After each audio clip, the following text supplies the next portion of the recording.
चलिए फिर आज बनाते हैं एंटी इन्फ्लामेटरी सूप बनाने जा रहे हैं, वो भी पंपकिन जिंजर एंड टर्मरिक का सूप बनाना है। कौन कौन से इंग्रेडिएंट्स है जल्दी से झटाफट। हमें चाहिए पंपकिन, चाहिए कैरोट, चाहिए कैप्सिकम, चाहिए अगर आपके पास रेड कैप्सिकम होगी वो भी ले सकते हो, एक प्याज चाहिए, नींबू चाहिए, धनिया चाहिए, जिंजर अच्छा सा ले लीजिए और हम लेने वाले हैं गार्लिक लेने वाले हैं। बस इतना है और अब हम चॉप कर लेते हैं।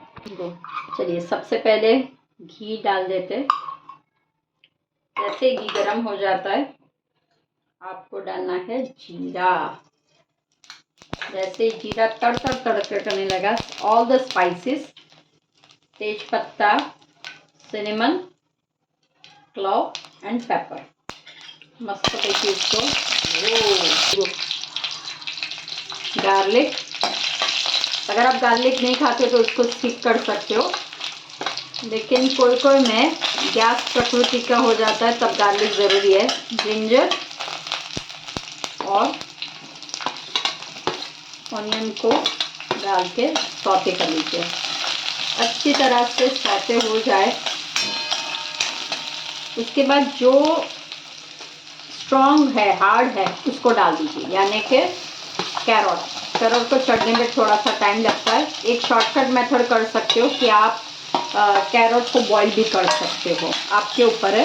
पहले से जब आप काट रहे हो सब सब्जियां, तब वन साइड पे कैरोट को रख लीजिए और बॉईल कर लीजिए, पानी के डाल के बॉईल कर लीजिए। ठीक है, अब ये अप्रॉक्स 3 कप है क्योंकि मेन हमारा पंपकिन का है। शाबाश।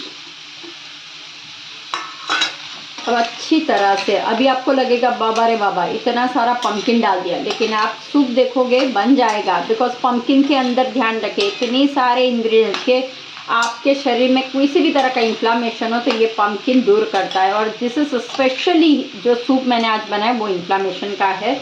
जैसे ही हो जाता है हम स्वाद अनुसार नमक डाल देंगे और इसके अंदर अगर आपके पास हरी हल्दी है, कच्ची हल्दी, तो वो, नहीं तो फिर हमारी नॉर्मल हल्दी डाल दीजिए। बस अच्छी तरह से उसको पहले मिक्स कर लीजिए। जैसे मिक्स हो जाता है उसके बाद मैंने ये ऑलरेडी पानी बना के रखा था, उसके अंदर मैंने कोथिंबीर भी डाली हुई थी। ये पानी को मैं डाल दूँगी। ये स्टॉक मैंने बना के रखा था। जब आप कोई भी सब्जी को काटते हो, उबालते हो, तो वो स्टॉक को रखिए। बस अब आपको अच्छी तरह से उसको गर्म होने देना है। हम ढक देंगे और फिर उसको ब्लेंडर में ब्लेंड कर देंगे। चलिए देख लेते हैं। देखिए मस्त पैकी हो गया। यहाँ पे मैं आपको बता दूँ मेरी गलती कहाँ पे हो गई है, तो आप वो गलती मत करना। मैंने बहुत बड़े बड़े चंक्स काटे थे, तो आप चंक्स मत काटना, क्योंकि हम स्टीम कर रहे हैं ना, हम ये कुकर का इस्तेमाल नहीं कर रहे, तो वो टाइम थोड़ा सा कंज्यूम हो रहा था। अगर आप छोटे छोटे लेते हो तो जैसे ये तो हो गए है, कैरोट हो गए, राइट। अभी देखो यहाँ पे क्या करना है आपको। यहाँ पे ऑलमोस्ट ये देखो हो गया है हमारे कद्दू बहुत ही अच्छी तरह से स्मैश। अब क्या करना है, लास्ट इंग्रेडिएंट जो हमारा है, जो हमने कैप्सिकम है, वो कैप्सिकम को अब डाल देंगे, ठीक है। और जो धनिया है उसको भी हम अब डाल देंगे। मैंने डंखल भी डाल दी है, तो यानी कि सॉफ्ट होती तो अच्छी होती है, राइट, तो मैंने वो भी डाल दिया। अब इसको हम बस 5 मिनट के लिए सिर्फ ढक के रख लेंगे, तो हमें इसका न्यूट्रिशन वैल्यू हमारी इसकी नहीं जानी चाहिए, इसे हम ग्लास में डालते हैं, ढक के रखेंगे। उसके बाद मॉस या मिक्सी में आप ठंडा हो जाने के बाद करोगे एंड देन सर्व। चलिए मैंने नीचे उतार लिया है। अब हम ग्राइंड करेंगे, तो उसके पहले ध्यान रखना जब भी आप ग्राइंड करते हो तेज पत्ता है उसको निकाल दोगे। और अब आप देखिए मस्त पैकी स्मेल भी बहुत अच्छी आ रही है। Aditi love this smell. आपको अगर ऐसा भी खाना हो तो आप पॉट मिल्क की तरह भी खा सकते हो। अगर आपको ग्राइंड करना हो तो ग्राइंड भी कर सकते हो। अब हम धीरे धीरे ग्राइंड करना है आपको, क्योंकि गर्म है, तो वो आप ध्यान रखिए कि वो स्प्लिट ना हो जाए या स्पीटेड ना हो जाए, छंटे ना हो जाए। चलिए ग्राइंड कर लेते हैं। देखिए इतना गाढ़ा लग रहा है, तो यहाँ पे पानी डाल दीजिए जो हमने वो ब्रॉथ लिया था ना, वेजिटेबल ब्रॉथ, वो डाल दीजिए और वापस मिक्सी को घुमा लीजिए।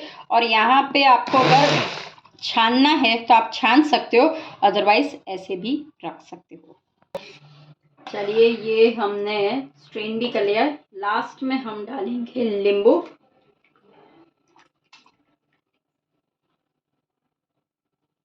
और उसके बाद स्पाइसेस में हम डालेंगे पेपर, और मिक्स कर लेंगे। और अब सर्विंग टाइम, इसके अंदर अगर आपके पास कोकोनट मिल्क है तो आप कोकोनट मिल्क भी डाल सकते हो, लेकिन और गाढ़ा आपको देखना है।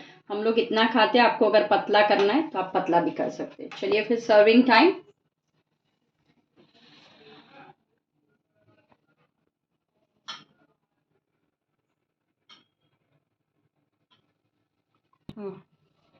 चलिए गार्निशिंग कर लेते हैं।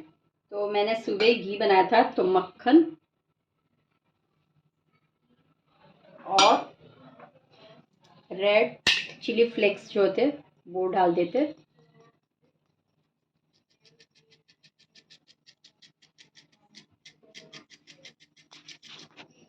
और लास्ट में हमारा फेवरेट धनिया पत्ता।